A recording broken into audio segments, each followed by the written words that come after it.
Hello, hello, hello. Welcome to the show. British politics, or specifically the Conservative Party. I'm trying to work out if there's a genre of film. Sure, I think at the moment it'd be kind of like an apocalyptic film, like 20 Days Later, set to a Benny Hill sketch. Because it is, in one sense, look, you'd have to have a heartstone. Conservative Party in power for 12 years, caused immense, incalculable damage to the social fabric of the country, and it's finally come crashing down.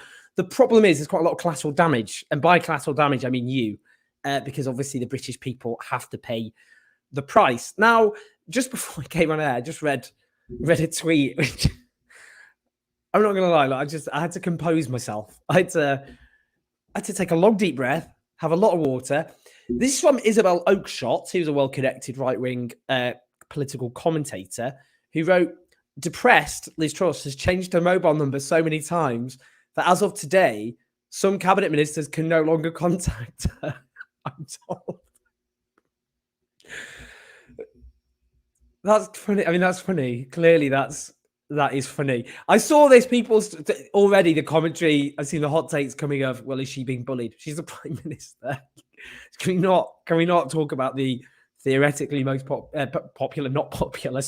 most powerful, theoretically as well, person in the country being bullied? Because I think we can all agree there's something of punching up about a Prime Minister who imposes a catastrophic budget, which is going to have terrible consequences for millions of people who I think we should feel sorry for, rather than the Prime Minister who's responsible for it. So again, just to recap, if you've just woken up from a coma, Liz Truss has plunged the country into turmoil after she imposed a budget, which she has no electoral mandate for, which sought to cut taxes on big business and the rich, which then caused a run on the pound, a run on government bonds, emergency action by the Bank of England to stop pension funds collapsing. The pound, obviously, have I already covered that? And I did cover that. And then, obviously, huge talk of cuts to public spending in order to deal with the crisis that she'd caused, though she denied there'd be spending cuts. Now, that budget, it's very important to remind ourselves, was truly celebrated and cheered on by, for example, the Daily Mail, which unfortunately is the most read newspaper in the country. Obviously, the vast majority of people don't read the Daily Mail, but just in terms of circulation, it's at the top. At last, a true Tory budget, they cheered on, because the view of much of the British right is 12 years of Conservative rule, that there hadn't been a proper Tory economic policy, despite the rolling back of the state under George Osborne's ideologically driven austerity. That wasn't good enough. Finally, they had the chance to do what Tim Montgomery, the Conservative commentator, said, was to turn Britain into a laboratory for the right-wing economic ideas of think tanks such as the Institute for Economic Affairs. So they did cheer this on, whether people obviously now seek to pretend otherwise. So now Jeremy Hunt is clearly now, as you probably noticed, Jeremy Hunt is, according to the Sunday Times, he's taken full control as plotters circle wounded PM. So there's a lot of talk now about Jeremy Hunt being the de facto Prime Minister, because Liz Truss, who's literally changed her mobile phone number to stop her cabinet colleagues getting in touch with her, is so fatally wounded. As the Mirror succinctly puts it, government imploding, time's up. She has no political authority whatsoever. You see, as others have pointed out, she was a very bad front person for the economic policy she believed in, because she's a monstrously terrible communicator. I mean, it's obviously farcical, her attempts. I mean, look, just here's a little clip from a press conference.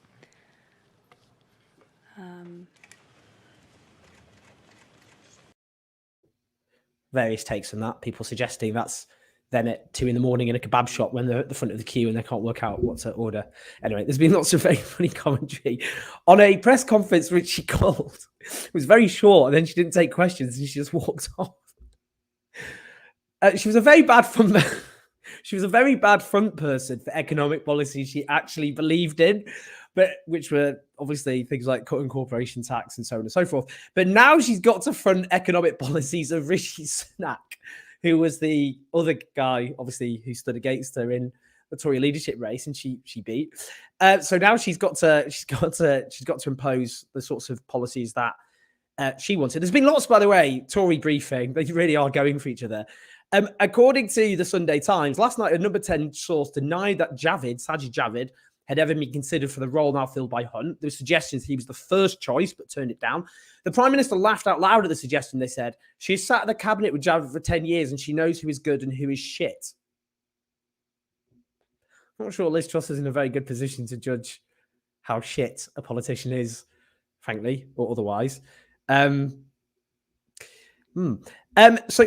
let's just return back to Jeremy Hunt. So Jeremy Hunt is somebody actually who supported slashing corporation tax in his abortive leadership campaign down to 15%. That's lower than what Liz Truss and her now departed Chancellor proposed. They wanted to keep it 19, but now obviously it's going up to 25. But at the same time, Jeremy Hunt is a true believer in austerity. Now, he said this about David Cameron. David Cameron's a genius for getting public to accept austerity. He said by persuading the country to accept public spending cuts without triggering violent protests. Now, let's just have a little listen to what Jeremy Hunt has said since he essentially took over the government of this country. The country are going to judge us at the next election far more by what happens over the next 18 months than what's happened over the last 18 days. And we want to put this right, but we also want to level with people that in a very, very challenging international situation, post-pandemic, cost of living crisis, Ukraine, we're going to have to make difficult decisions on spending. It's not going to rise by as much as we would have liked, and we're going to have to ask all government departments for even more efficiencies. And by the same merit, we're not going to be able to cut taxes as quickly as we wanted to, and some taxes will have to go up. That is a very difficult message, but I think we have to be honest with people that if we want to keep the rises in interest rates as low as possible, then we have to give certainty to the markets that we really can fund every penny of our plans. One way a government can give certainty to individuals and markets is by sticking to what they say they're going to do, and that includes the Prime Minister. So Liz Truss told us very recently, we will not be cutting public spending. Is that true now as it was when she said it? We don't want to cut public spending. I'm going to ask you that question very carefully again. Yeah, Liz Truss said we will not be cutting public spending. So is that true? Will you let me answer the question, Charlie? Please do. Thank you. I'm not going to make any commitments less than 24 hours after becoming Chancellor on any individual element of spending or tax. Yeah, they're introducing austerity again. So cuts on top of the cuts they've already imposed for the last 12 years. If Liz Truss's economic policies were a departure from the 2019 Tory manifesto, so is that, because obviously they ran essentially on not whatever they essentially baked in cuts they'd already done. They didn't run on imposing slash and burn cuts again to public services, and neither would they have won an 80-seat majority if they'd done so. Jeremy Hunt, I saw some centrist commentators going, very reassuring, listening to his calm voice, his calm dulcet tones on the radio. After this terrible Force 10 storm or whatever, finally calm. And I really do think that sums up how for a lot of, I'm afraid, so-called centrists, politics is a vibe, not substance. Because Jeremy Hunt is an ideologically driven right-wing conservative who is committed to obviously rolling back the state. That places him to the right economically of Boris Johnson. Liz Truss was also to the right of Boris Johnson in different ways, as we've seen. That's not an improvement.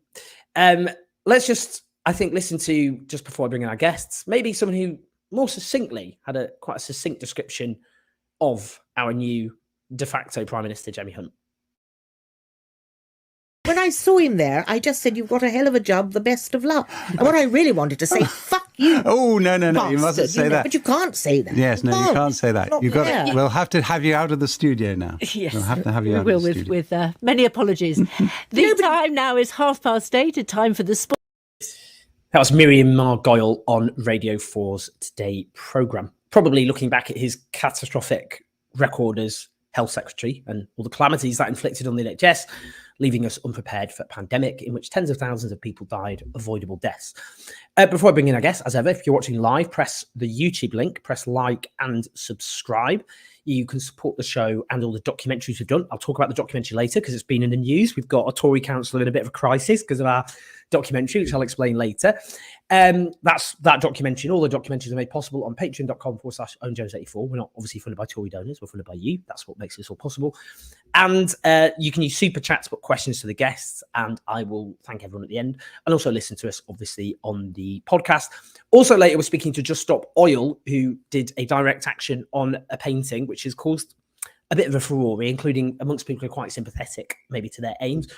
I've not heard a proper fair response from them, and what's the point of doing this whole thing if we don't offer a platform to people who otherwise wouldn't be heard fairly? So we're going to do that. Right, let's bring in James Meadway, the brilliant economist and writer, and also George Eaton, senior editor at New Statesman, also brilliant. Both great. Lovely to see you both. How you doing? Very well, thank you. Good to see you too. James is actually in Dubai, so it's a bit hotter than here for work purposes. And George has a great bookcase behind him full of books, which there used to be a Twitter account which used to zone in on people's books when they went on bookcase credibility. So it was a lockdown feature. Yeah, because everyone was doing down the line interviews, so people looked at their books. All right, great to see you both. Where are we going to start? It's quite a lot to begin with, frankly. What do you both about? Okay, Jeremy Hunt. What do you think? I want to hear what your take. Do you think Jeremy Hunt is essentially now the Prime Minister? And what do you think politically that signifies for this government?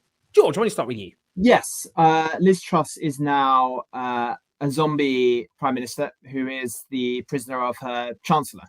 And her aim will, I think, be to simply make it to that rather unfortunately timed fiscal statement on Halloween, in the hope that that will reassure the markets and Conservative MPs that they have a plan. The early signs, though, are that neither camp is buying this. And I think we are seeing a return to the austerity rhetoric of the Cameroon period, but in far more difficult political conditions, are far more difficult economic conditions.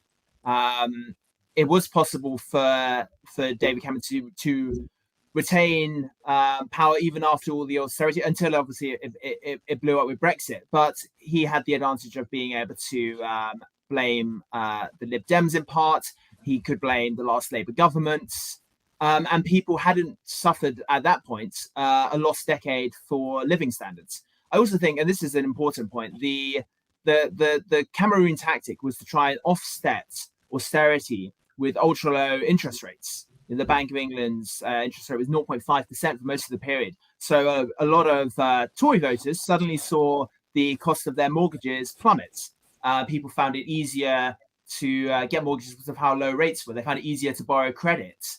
And this, you could almost call it kind of privatized Keynesianism. It's this idea that essentially private credit will support demand when the state can't. And that model is bust now. And I think Liz Truss is in some ways a sort of morbid symptom of a much bigger crisis, which is that we're in the end of the era of ultra low interest rates and cheap money. And that means it's far more difficult for the Conservatives to cling to power. James. I'd agree with that. I mean, the other one to throw in, of course, is that, look, they have to find, given that they've just knocked off £18 billion from the corporation tax cut that was going to go through, that isn't anymore, they need to find about £40 billion if they want to meet their own targets for reducing the size of government debt relative to the size of the economy by the end of Parliament. I mean, there is an option, by the way, to just change that. I mean, this is just a rule that they have. They don't have to stick to this. That might, of course, just panic the financial markets all over again, but it's an option if you were looking for more space on this.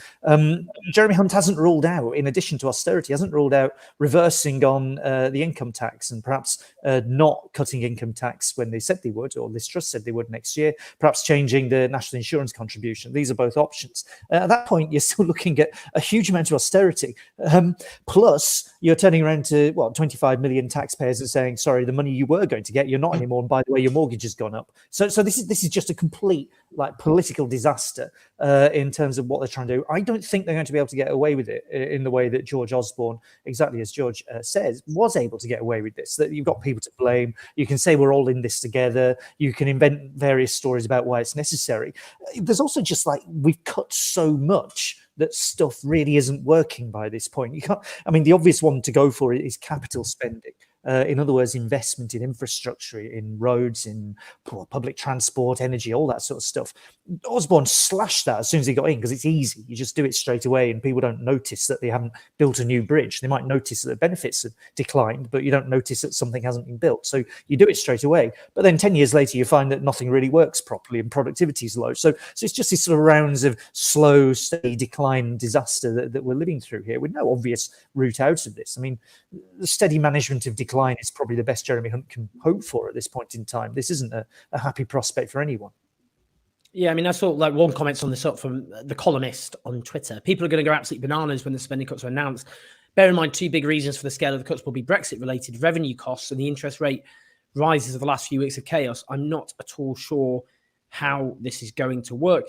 Yeah, I mean, just on that, James, I mean, what do you think? You said capital expenditure, because obviously they've got, if they were to ring fence, for example, the NHS, that's a massive part of government, and well, the NHS and education, for example, because they're the two most unpopular departments you'd cut, aren't they? So if they try to do that, then you just end up with devastating cuts elsewhere. Yeah. Yeah, and social care. Jeremy Hunt is on the record as having said, as health secretary, it was a mistake to allow social care to be cut. So what's he going to do? Like, okay, so you have to protect that as well. At which point you're like getting rid of the Justice Department in its entirety. I don't know how many more police you can afford to get rid of. There isn't like benefits are at rock bottom. They can't politically afford to touch pensions. I mean, it's going to be a brave Tory Prime Minister that takes that one on. And by the way, they shouldn't, incidentally. I mean, don't want to get carried away with saying just take out pensioners. Pensioners in Britain are still, loads of them, really badly off, and that's despite increasing the basic pension relative to other incomes over the last few years. So you're going to lean, I would have thought, very heavily on public sector workers and hope you can get away with it. But I mean, that was kind of baked in already. It looks bad. None of this looks good, and there are very, very few options left. Now, if the government was serious about doing something, might say, well, actually, we could, there's a lot of wealthy people in Britain. It's a weak economy with a lot of wealthy people, a lot of wealthy institutions. Go and tax them. But it's the Tories. So, that's not going to happen. It's on the list of things to do. Talk more about the economics of all of this shortly. I just want to hear, I mean, George, on here's Isabel Oakeshott, who's become my oracle, obviously, of political wisdom today. She says, here's what Rishi Sunak supporters are planning. Oust Liz Truss next week, install their man in number 10, keep Hunt as Chancellor, give Penny Mordaunt foreign, avoid general elections at all costs, tenable. So there's this talk of the Sunak-Mordaunt plot, because both of them together actually got a lot of, I think, a majority of Tory MPs went for one of those two. Penny Mordaunt was seen as quite promising, but I think her leadership campaign was pretty disastrous, actually, in the end. But there's also talk of Ben Wallace, who's Defence Secretary, who, because of Ukraine, got a lot of, plaudits across the Tory party and beyond, amongst commentators, I suppose. What do you think? Do you think the problem is, George, that they know they need a coronation, so they hark back to Michael Howard, though they were in opposition at the time, who was a kind of caretaker, steady the tills, and then allow someone else to kind of pick up the pieces properly? But they can't agree on who to take over, because a lot of them have a real problem with Rishi Sunak. They see him as someone who stamped Boris Johnson in the back and didn't like his economic policies, which is why they went to the extreme other end on taxes. What do you think, George? Yes, so there isn't one outstanding candidate that they can unite around. So whoever it is, there will be divisions. Ben Wallace, as you say, is the dark horse. Had he stood the first time round, he perhaps could have won. So that's the big what if. Personal reasons for not standing. Does he stand this time? That's the big what if. Sunak, in some ways, would be the obvious choice in that he was more popular among Conservative MPs than Truss. And I think that's one reason why you've seen Truss's position deteriorate so quickly. She was never as popular among MPs as she was with the membership. So I think this, but the fundamental problem is you're 12 years into a government. I think it's lost when you lose the confidence of voters in this way. And the closest parallel we have is the period after Black Wednesday in 1992, when Labour started to open similarly mammoth poll leads, and that ended obviously in the 1997 landslide. It's very hard to win the confidence back. There's some parallels with the markets, is that it doesn't particularly matter at that point what specific policies you introduced. They've lost confidence in the overall government. And actually, the more concessions, more U-turns you make, the more you look increasingly desperate. James, economics guru. David Barata asked, with the increase in mortgage rates, how much of an increase in foreclosures do you think will happen? What will that do to the economy and the housing crisis? I suppose just in terms of economic policy in this, obviously, the Tories do depend on homeowners for a big part of their electoral coalition. And also the economic model of Britain is broken, is it? And that depends on property bubbles and all the rest of it. So, yeah, what do you think of that and the wider kind of point about the housing market there?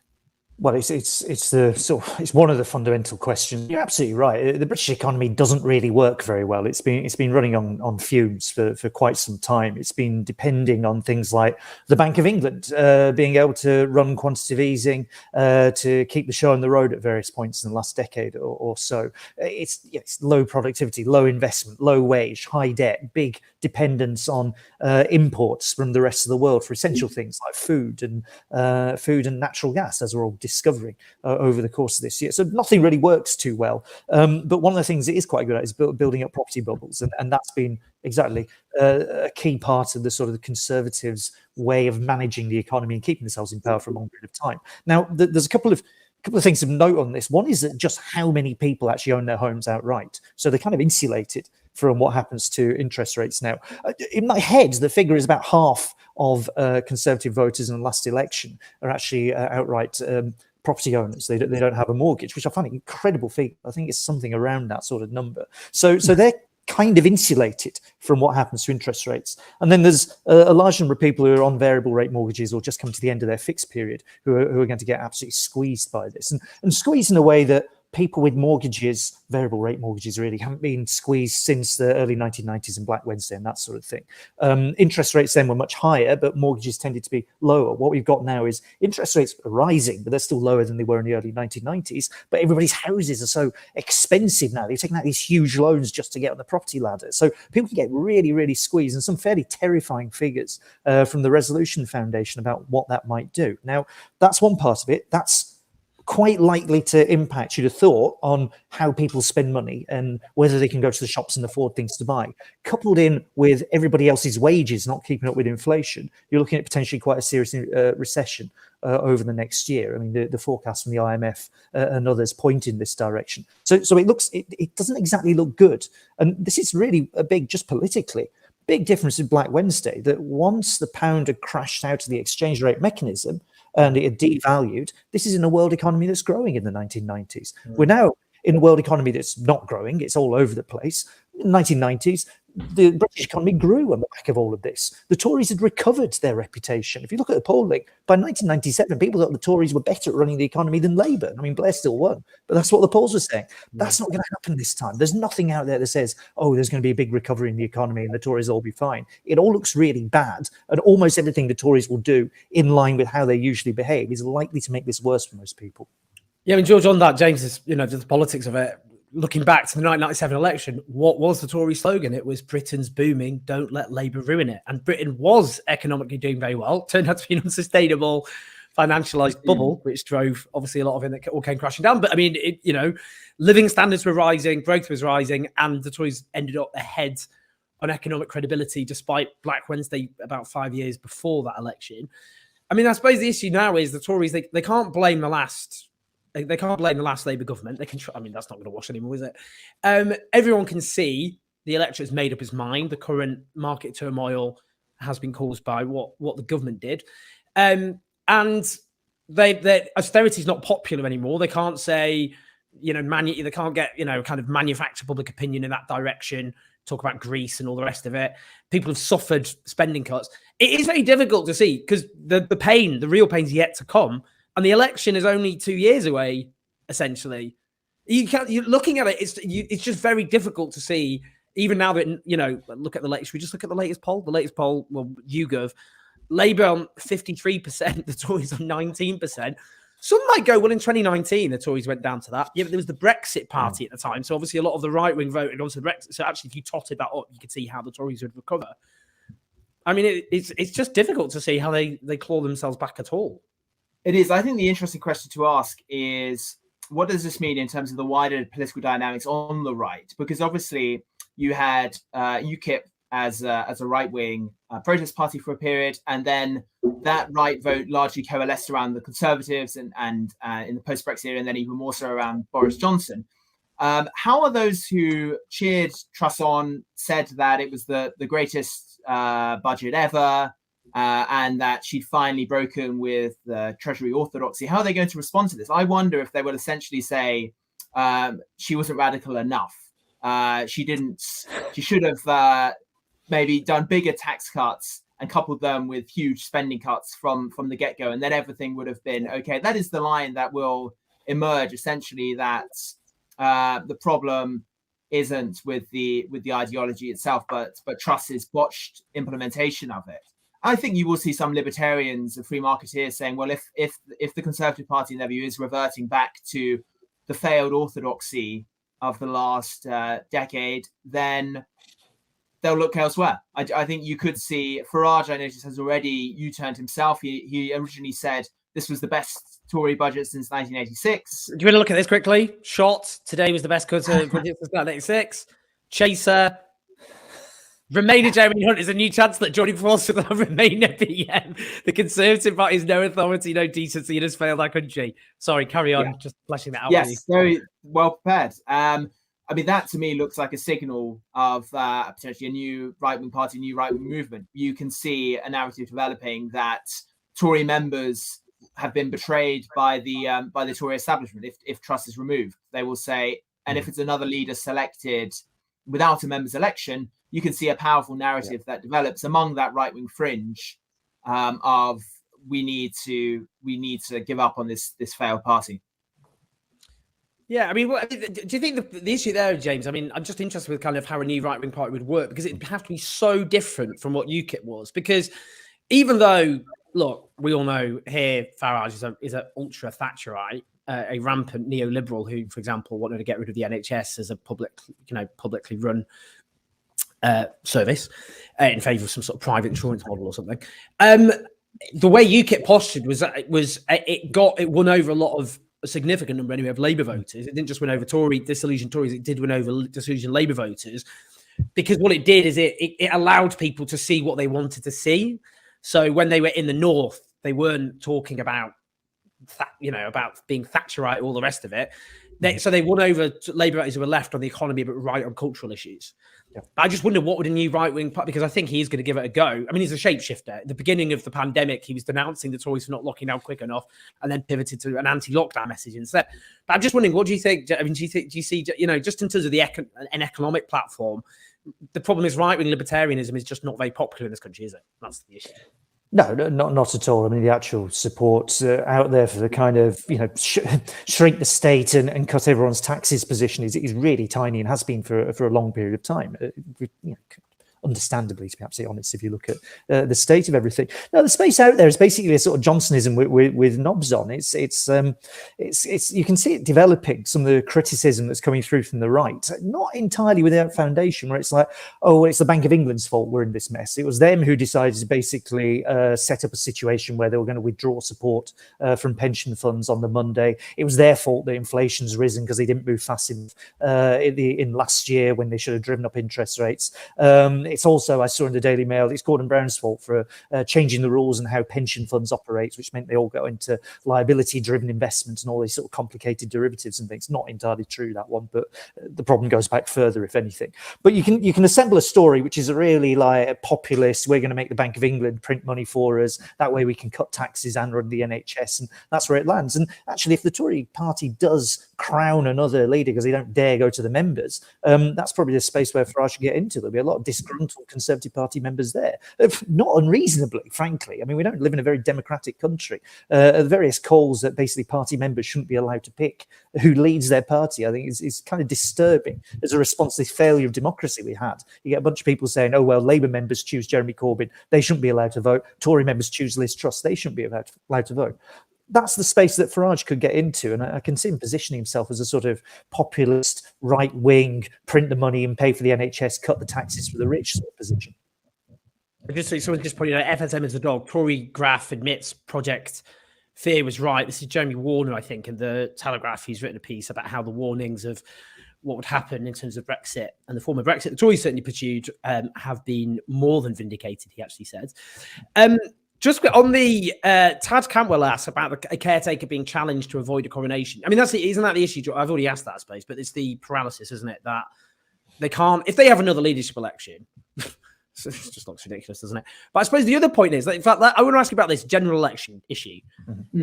Let's just see what happened in the House of Commons when Liz Truss was asked about a general election. I'm not sure how you measure a good honeymoon, Mr. Speaker. But after 5 weeks of a crisis conceived in Downing Street, of crashing pensions, interest rates rising, mortgage market turmoil and complete financial chaos, the country has been left wanting divorce. In 2 recent polls, 60% of this country want an immediate general election. The Prime Minister claims she's in listening mode. Will she give way to the public? Mr. Speaker, I think the last thing we need is a general election.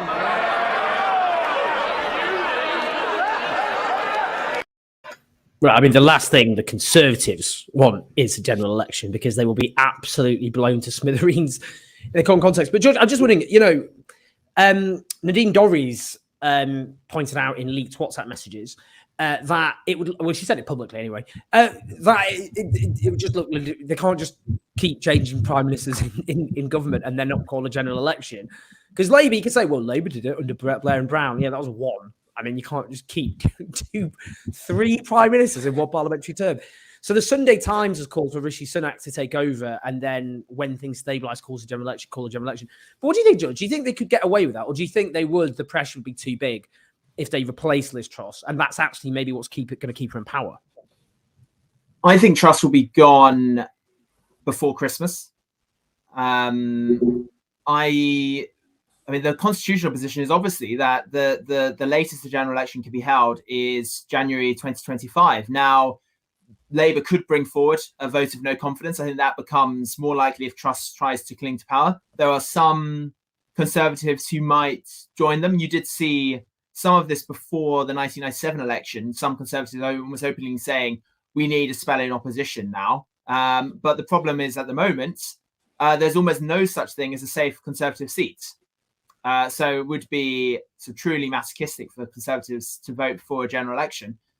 Then at what point would a prime minister be forced to call one? Then the usual factors, I suppose, would apply. Public protest could become a factor, for instance. But the sad reality is we could be stuck with a zombie government for some time. I mean, in terms of what they could do, James, just in terms of the economics of that, because normally what Tories try to do is kind of front load and popular things at the beginning of a parliamentary term, and then try and do a sugar rush boom or cut taxes in a populist way before an election. But is the problem now they've only got 2 years? They don't have a full parliamentary term. They've got 2 years. So is there very much they could do, or do you think they could do before an election to try and claw, even if it doesn't work, but what could they do to try and claw back support? Not if we're now on to sensible Rishi Sunak, Jeremy Hunt sort of mode of doing this. By the way, there's a sort of rewriting history going on here. And I do sometimes get a bit like, austerity was driven through by these crazed ideologues. No. It was the sensible people. They all lined up at the time in 2010 onwards. It's Paul Johnson, it's Tom Scollard, recently departed from the Treasury. It's all these nice, sensible people who said, we must nice and sensibly absolutely slash public services. And it was a complete disaster. And it's a major part of the reason we're in such a mess now. So I don't give much credence to sensible, and also this sort of rewriting where Jeremy Hunt becomes the nice, well-spoken person who's going to sensibly absolutely destroy whatever's left of public services. But if you accept that framework, and if they accept the idea that debt has to be falling at the end of this parliament, and that apparently is what they want to cling to, their room for manoeuvre is basically zero at this point. There's very little they can do. Almost certainly what they'll do is just destroy capital spending, because nobody will notice it for a few years. So you just get rid of that, and then you try and find some likely targets elsewhere amongst so-called efficiency savings, but there aren't any left. Everything's cut to the bone. So there's nothing there. There's no space whatsoever, short of some miraculous recovery, basically in the world economy that Britain can tag along with by when's the election? 2024, 2025. None of this seems very plausible. If they start to think outside the box, box. If they end Bank of England independence and say, we'll just run the printing press for a bit and see what happens, I mean, it's worth a try, I suppose. But I can't see it because we're now back into sensible management mode. So the parameters are very, very, very tight, and there's nothing that they can do that they can conjure up by 2024, 25, short of fingers crossed that the growth miracle somehow happens. Just finally, I just want to talk about Labour, because Labour are now very likely to win the next election, and probably by quite a big stonking majority, unless things drastically change. The Tories have, no governing party in British history has self-immolated in such a... I think it really is just worth pointing out, they really did do this to themselves. It all started with Owen Paterson, if people just rewind back to that. Nobody forced the Tories to try and to change the law to get Owen Paterson off the hook. Do you remember those corruption allegations against Owen Paterson? No one forced them to illicitly party during the pandemic. Nobody forced them to lie about illicitly partying during the pandemic. Nobody forced them to cover up for a sex pest whip, which was the proximate cause, of course, of Boris Johnson's eventual final downfall. Nobody forced them to fail to deal in any meaningful way with the cost of living crisis. Nobody forced them to impose Liz Truss as Prime Minister, and nobody forced them to introduce a load of completely unhinged economic ideas that crashed the economy and caused huge turmoil, and which millions of people pay the price for. They really did do this to themselves. But anyway, Labour now, they're going to win the next election almost certainly because of it. George, what do you think? Do you think now, because obviously Starmer departed from his leadership pledges, some would say his conference speech was an improvement of what that was.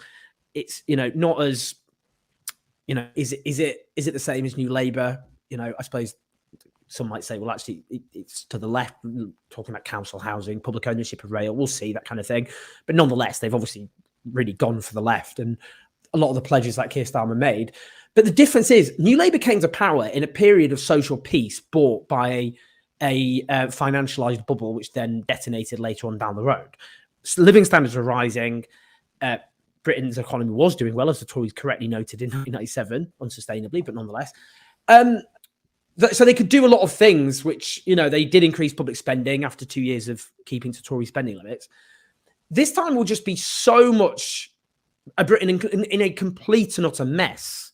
And the expectations will be raised amongst the huge number of the people who vote for the Labour Party that they'll do something to deal with the huge crises, the social crises. And if they're not actually doing radical or transformative enough stuff, then you will see a lot of those expectations being dashed. And then we'll see what happens. The big rupture with New Labour with the left originally was over foreign policy. It was the Iraq war. And you got a mass movement of 2 million people on the streets. But this would be over domestic policy. What do you think, George? Where do you think Labour are likely to position themselves, given what's going to happen? I think they have to be very careful not to talk themselves into a form of austerity, because this narrative will emerge that there's no money left. And that was the narrative after the 2010 general election.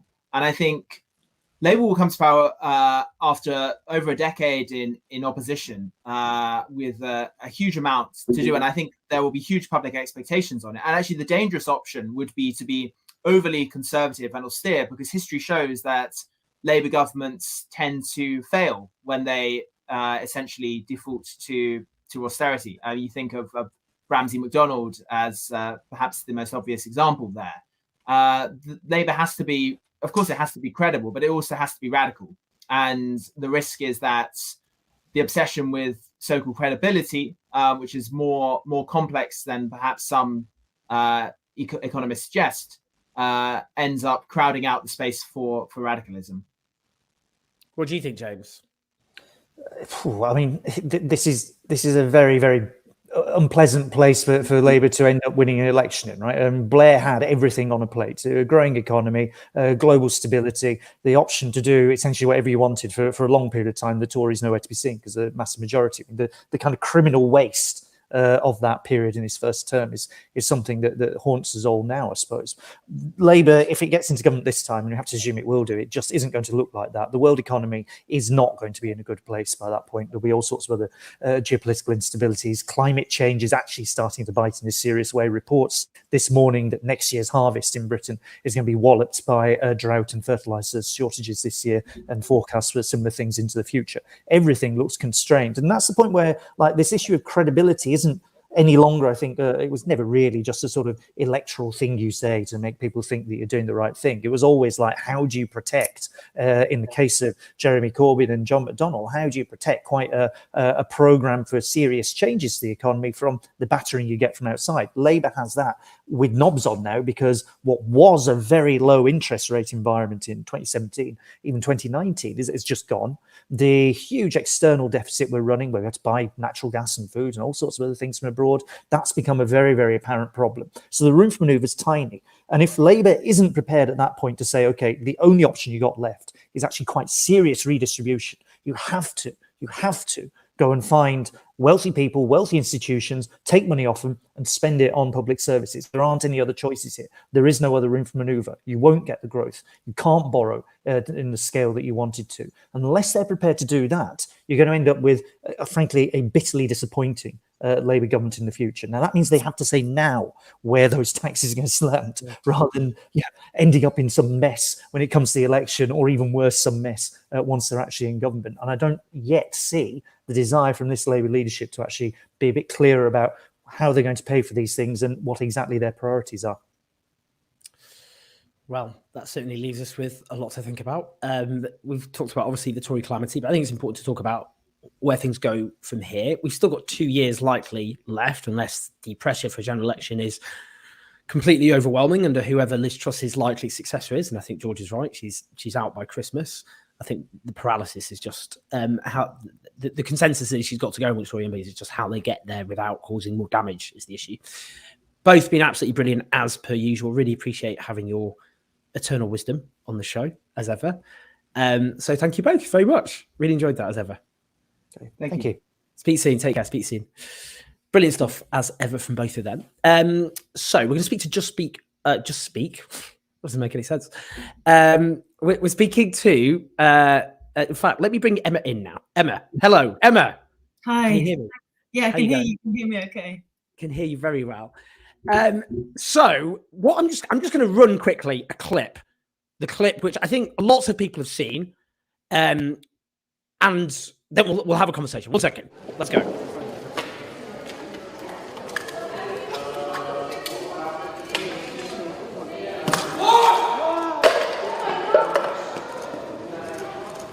Security.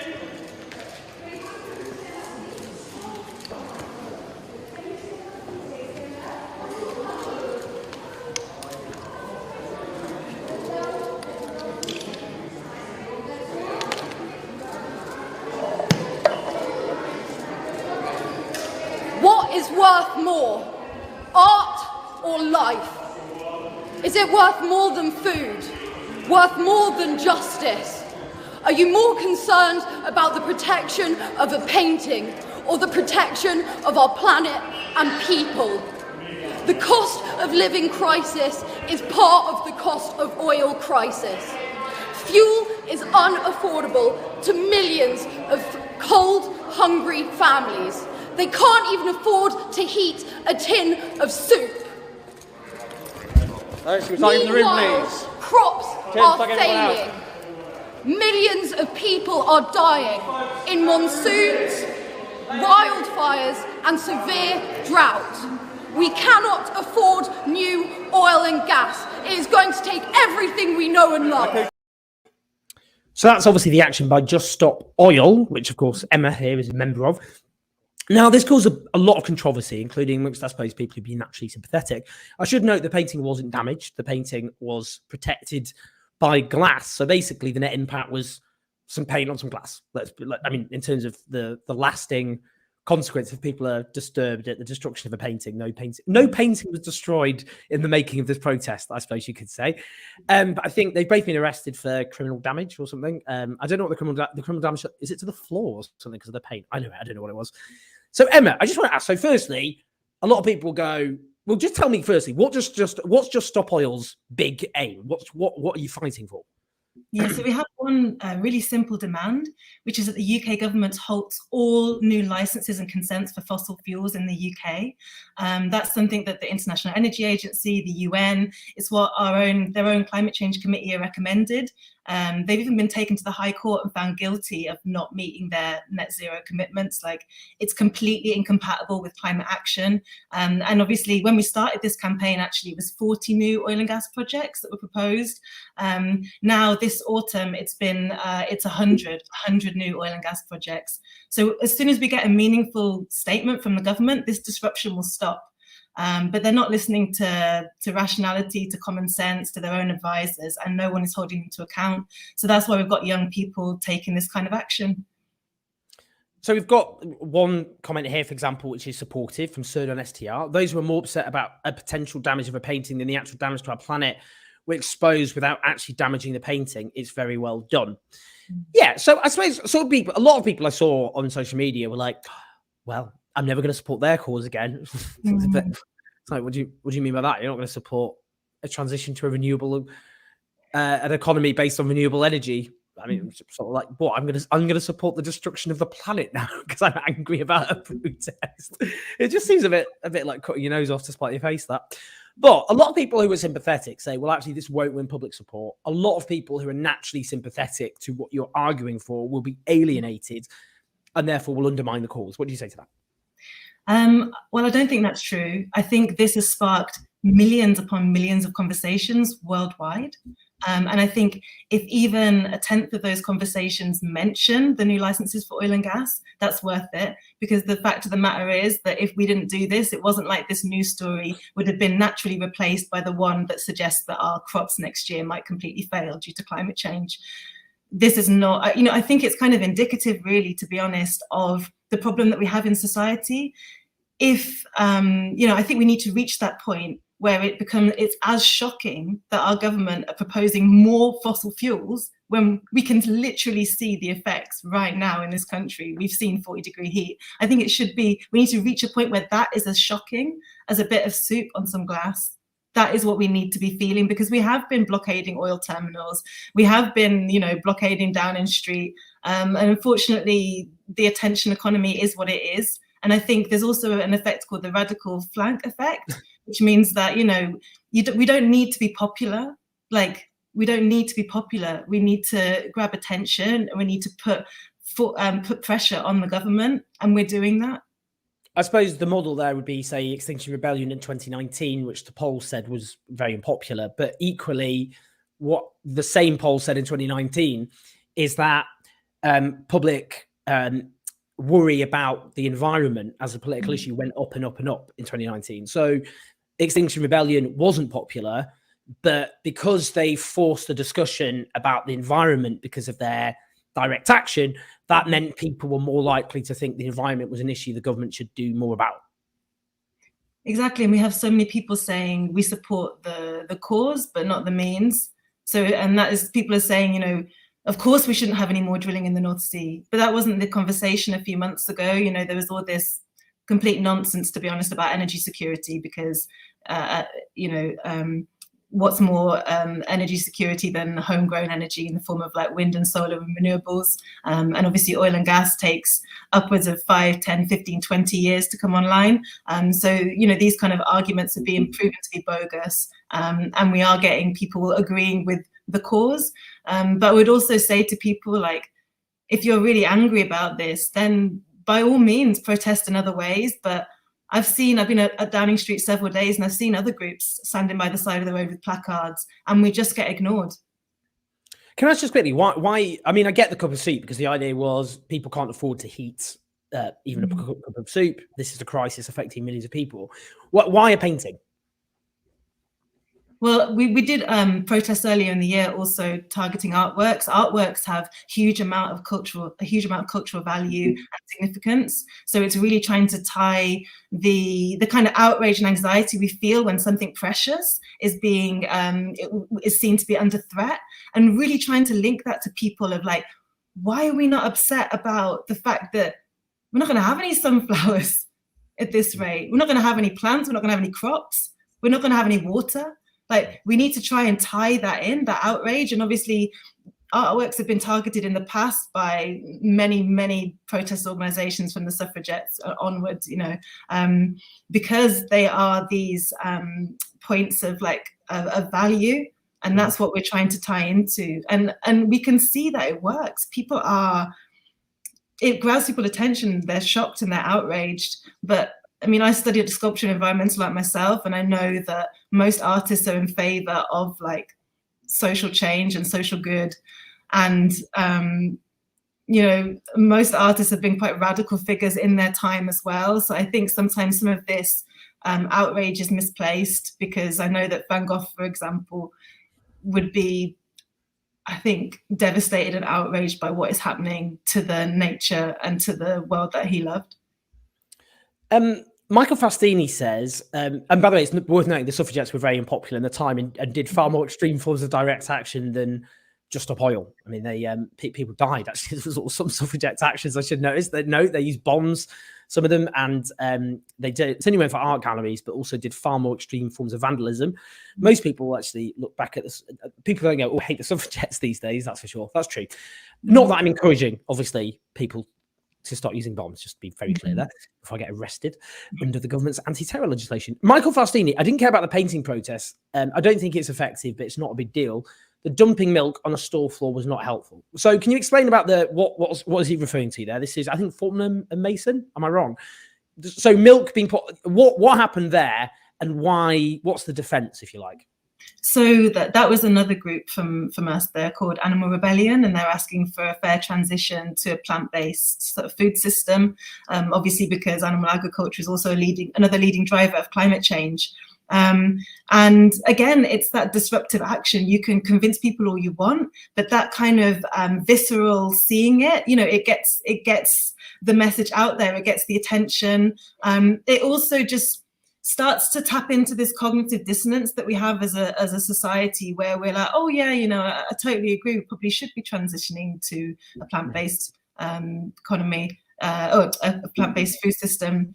But we're still all carrying on our lives as usual, and that any kind of disruption, change is not going to come from us just all sitting there and wishing it to happen. Change is going to come through those kind of visceral, kind of non-violent, those completely peaceful confrontations that we have, And so, I mean, I support that kind of action as well, because I think, again, who is it damaging? It's literally crying over some spilt milk.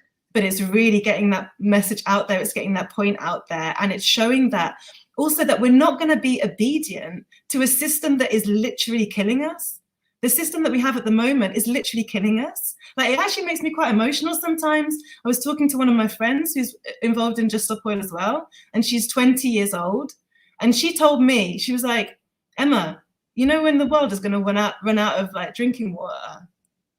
2040. You can literally just look that up on Google. Just type into Google, when is the world going to run out of water? 2040. She said to me, Emma, I'm not even going to be 40 years old. That is the situation that our young people are in right now. And to think that they should just sit back and just accept the world going on as usual, I think is just obscene. And I think really we should be supporting these young people in their protest, in their action, because the world is not going to change unless we make it change. And that is why we're doing this action. In the context of that, a bit of soup on some glass, a bit of milk on the floor is just nothing. It's nothing. It offends our sensibilities, but our sensibilities need to be offended because we've really let them down. Just finally, the government are talking now about doing basically a crackdown on these forms of protest. So you worried about that in terms of, because obviously we already have the policing bill in this country, which essentially clamps down on protests, which is both peaceful and actually doesn't engage in property damage, for example. Not that this really does constitute property damage, by the way, because as I keep saying, no painting was damaged in the making of this protest. Yeah, I mean, what do you is the issue there that actually, the danger, some might say, is, well, this will basically provide a rationale for the government to clamp down on all forms of protests, and obviously that will make us even less of a democracy than you already are. What would you say to that kind of thing? Well, I think that we are putting the government in a difficult position because we are causing these disruptive protests. And the thing that all of the supporters have is that we're not afraid. We're not afraid of what they do to us. You know, there are people in the movement, over 50 people that have been put in prison. Louis and Josh and others are still in prison awaiting trial. We're not afraid of that clampdown. And I think it kind of shows that we're putting pressure on them. And what I find really confusing is that obviously they could stop this disruption immediately by just doing the obvious thing and halting oil and gas, but they're showing that they would rather put peaceful protesters in prison than do the morally right thing. So they can do what they wish to us. I mean, they're also clamping down on union activity. They'll clamp down on anything that they see as being effective for change because they want to keep us in our place. Emma, really appreciate you taking the time to come and explain the rationale behind the protests. And, you know, it's very important that your voice is heard because, as I've said, at the moment, what happens is you get, obviously, a mainstream media which will go, not give any kind of real opportunity to explain, you know, in a reasonable way what the basis for it is and what this is really about. And whatever people think about this particular tactic, it's the fact, you know, I think if we were in a generation to come, living in a planet which has suffered the calamity of the things you're protesting against, I think we'll look back at kind of who's more vindicated, the people who did something or anything to try and stop that calamity, or the people who denounced the specific tactics to try and stop that calamity from happening. I just think, you know, how will we look back at things? It's the Don't Look Up phenomenon, I suppose, the film which looked at a asteroid or comet heading towards the Earth and how those trying to stop the calamity were ridiculed and mocked. So I think it's very important that we do talk about this properly. And you very eloquently, whatever people think, there are people here. I mean, Falsam says, I don't think the problem is that we lack attention, it's that we lack power. While I respect the dedication, I don't see how these tactics build power. So some people might not agree with the tactics, and they might oppose it on other grounds as well. But I think everyone rational would agree what you're fighting against is the real horror, and we need to do far more to raise attention. So thank you for talking to us. And I think with the question of power, I think a lot of us feel we don't have power, but that's part of this system of like individualism that we've been put into. Actually, collectively, we have a lot of power. You'd be amazingly surprised by how disruptive a few people can be. Imagine if that was thousands, you know? So I would say I leaflet on the street all the time. And if everyone that I leafleted that felt powerless and like nothing could change anything actually stood up and did something, we could do incredible things, more than just throwing soup at a painting. Brilliant stuff. Emma, really appreciate it. I hope you're doing well. And thank you so much for so lucidly putting forward your perspective. Thank you, Owen. Take care. Bye-bye. Great stuff. Really appreciated for me, that was educational. I hadn't heard properly from Just Stop Oil in terms of their rationale. So I hope you felt as educated and informed as I did, and challenged. It's important to be challenged as well. Finally, this is, I think, just something to cheer on. I'm happy about this. People, those of you who watched our documentary about Conservative Party conference, what we did was we interviewed, obviously, anyone who'd speak to us. And one of those was a Conservative councillor who basically said, well, let's just hear what he said in his own terms. I didn't know he was a Conservative councillor. I should make that clear at the time, that this is what he said. Millions of people are poor in this country, and but not starving. 3 million people are at risk of malnutrition in Britain. You don't believe that? I don't see it.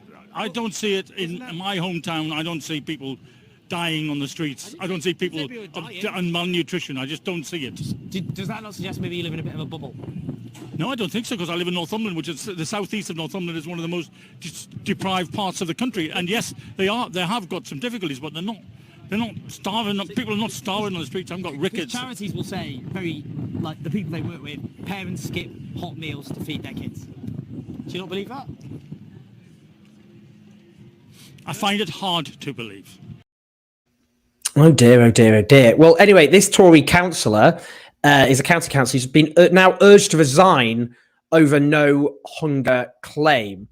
Now, this Tory councillor is actually, let me just double check exactly. He's actually got a cabinet position. So he's actually not some random guy It's also a random councillor, if you like. He's in charge of his portfolio holder for Healthy Lives. So it's actually under his remit, that kind of thing. I think it's really important to talk about this because, and I'm glad, he's now in the middle of a political storm. The media has covered this. Just so we're all aware, 3 million people are at risk of malnutrition or in malnutrition, at risk of malnutrition in this country. And as all charities will tell you, who look after people in struggling circumstances, parents skip hot meals in this country in order to feed their kids. Now, the fact that this Tory councillor, who is there to represent a local community, which includes people living in poverty, is refusing to accept that reality. And I suppose you have to ask yourself here, who do you trust more on this issue? A Conservative councillor or poverty charities who represent and champion families and communities that languish in poverty? I think I know who I'm going to trust on this one. And it just shows, again, the reality of, Tories who support policies which drive people into poverty, and both relative and absolute poverty are, of course, set to rise, not least as a result of the catastrophe that this government has imposed on this country, not least in the last few weeks, but also just over the last 12 years, that they're completely and utterly either indifferent or blind to the consequences of those policies. They are denialists when it comes to their poverty denialists. They refuse to accept the actual truth that this is a very wealthy nation in which millions of people struggle, often not just, for a comfortable existence, just the very basics, that is clearly both immoral and unjustifiable in a country as wealthy as ours, which has wealth and resources, all the wealth and resources in the world, to deal with these problems. So I think this is such an important issue, and I'm glad there was actually some consequences. At least it's been talked about in the media. The BBC and others have covered this as well. A journalist got in touch with me. I need to get back to them. A journalist got in touch with me to say that they thought that I'd pre-planned this, and I had been eavesdropping into online watching local council discussions, and that's why I'd singled this person out. That I'd obviously gone to a Tory conference to try and find him. I wish I could extol my journalistic skills in that way and show that this was all planned. Oh, what? It's just I was just stopping any Tory delegate and speak to me. I didn't know who he was. But apparently, as a consequence, they're talking about this other councillor's talking about ending the broadcasts of local council meetings. It's so ridiculous. Just to clarify, I didn't spy on your council meetings. I didn't pre-plan this. You should probably, just for public transparency issues, keep broadcasting your local council meetings, you weirdos. Anyway, it's just important to talk about because that's the nature of the Conservatives. That's the nature of the policies that they implement and the indifference or just denial about the consequences of that. And that does mean in a wealthy nation such as ours, people suffering from malnutrition, and that is completely avoidable. But unfortunately, that requires a change in government. As David Barata says, he's talking about Steve Bray here. Steve Bray kept, so he's talking about Steve Bray playing soft music versus Owen Jones getting Tories politically hang themselves just by talking. I think your method is far more effective at hurting the Tories. Look, I didn't have an issue talking about with Steve Bray. He's not my bag. He did for a while when I was doing my job being interviewed around College Green where he'd camped out, start yelling at me about Brexit and the Russians. I remember at one point I was a bit like, I'm a journalist. You don't go after MPs, but it's a bit odd to try and drown out a journalist doing his job. But anyway, then we had a run in online because back in 2019, I was mobbed repeatedly, but on one occasion by far-right activists, which I filmed on my phone. And then some ultra-Remainer centrist type online criticised me and said, well, you were helped and aided by people by us when you were mobbed by far-right activists. And now we wouldn't do the same. I wouldn't come in and help you now. This was I don't know who this was. It was some ultra-Remainer centrist type on social media. It's like, I will no longer support you against far-right fanatics because you said something I disagreed with, whatever. Anyway, and I was like, well, I wasn't helped by anyone at the time. And then Steve Bray tweeted saying, yes, you were, and like, I was there and it's all on camera. Anyway, as a result of this ridiculous spat, which I didn't provoke, which was about whether or not Steve Bray's army tried to help me defend me from far-right fanatics, which they absolutely did not. And anyone can see the video of me being mobbed by far-right fanatics. Steve Bray developed a massive grudge against me. So at Tory conference, what he did is he kept coming. Well, he did this twice at least. He marched up when we were interviewing Tory delegates, where we were challenging them about poverty and about the consequences of poverty, where he started blaring music out of his speakers in an effort to drown out my questions, to stop the footage being usable. Then as soon as we finished the interview, walked off. I mean, it's pathetic. I'm sorry, that's just pathetic behaviour. Because obviously I was trying to do my job as a journalist. Like, fine, have a grudge against me because I said that I wasn't helped by your people when I was mobbed by far-right fanatics, which I wasn't. You know, what bizarre, the whole thing. Now, I know some people think what Steve Bray does is tremendously effective. It's not my bag, fine, whatever. But I just think trying to hound left-wing journalists scrutinising Tory delegates about child poverty and stop him doing his job because of a petty grudge you've developed on Twitter is I mean, what am I supposed to say? I think I'm well within my rights to find that a bit annoying. Anyway, just finally, yeah, your documentary made that. Your documentary? It was your documentary. You made it possible with your support on patreon.com/OwenJones84 and all the super chats that, of course, I got today. But if you want to support us on patreon.com/OwenJones84 so we can keep making these documentaries which are made on union wages, that's how we work. We don't just obviously express our principles, we live by our principles. Then whatever you can obviously afford given the cost of living crisis. And we've got lots more to come. Lots more videos to come and lots more of these videos to come. Finally, super chats. Let me read through lots of super chats today, which is great, which support the channel. You're all brilliant. Thank you to Miriam. No, not Miriam. Oh, that's Miriam Margile. Yeah, well, thanks to Miriam Margile for what she did on radio. Thank you to, as ever, David Barotta, to Peter O'Donovan, Tad Cantwell, again, often speaking, Rachel Reese, who says at least they can't use the trans community as a scapegoat this time. It's all her. It's about Liz Truss, who has obviously gone on trans issues in the past. Costas, who wants Labour to acknowledge that Brexit's a disaster. I mean, it's certainly true that the Conservatives' hard Brexit is causing terrible damage to the economy, which I think people just think it's all been kind of thrown in amongst the pandemic fallout and all the rest of it. But it does need to be acknowledged that that is a big part of it. Space Channel 5, Surdan STR, Michael Faustini, Vijay Bhaskar, Space Channel 5, Ricky Leach, Mr. Joe, Surdan STR, Lyrian, Folsom, and TPN Thorfanstow. I'm not sure I've got that right. I did my best. Sorry, we didn't have a moderator today. We normally do. You can see what happens when we don't have a moderator. God. Yeah, sorry about that. We normally do, but just couldn't do that today for various reasons. Thank you, everyone, as ever. Do press like. Press like. Go on, just press like now. It doesn't take anything out of your day to do that. Helps the algorithm. More people watch whatever. Do subscribe as well. If you're not subscribed, what are you doing? Subscribe. We've got loads of great videos. Come on. And also you can listen to us on the podcast. Okay, I think that's enough from me. Brilliant guest today. Thank you to Emma Brown from Just Stop Oil. Thank you to James Meadway and George Eaton for their brilliant political commentary. We will have lots of coverage of the Tory implosion. So presumably that will be most of our shows for the next 2 years. It's going to be a long 2 years. And I do hope as well, we'll be covering, of course, the movements that will be like Enough is Enough and all the rest, which are springing up to challenge things. I'm going to leave you with Noam Chomsky urging you to support the channel. And I will see you all in the week and also next week as well. Take care, everyone. Lots of love. Please support this channel for independent thought, discussion of the most important issues that we face.